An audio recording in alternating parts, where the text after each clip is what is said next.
के बाद शिवानी जी आप आ जाएंगे। कृष्णा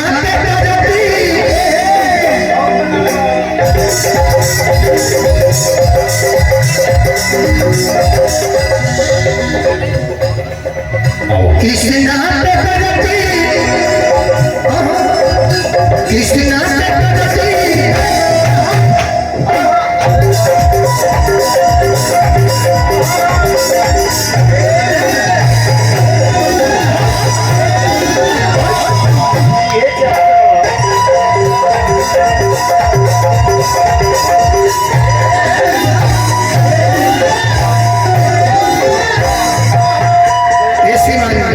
कितने असली लोग के साथ है अब चलत है, ये गलत बात है।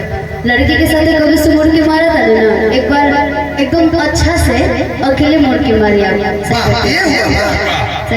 लड़की 400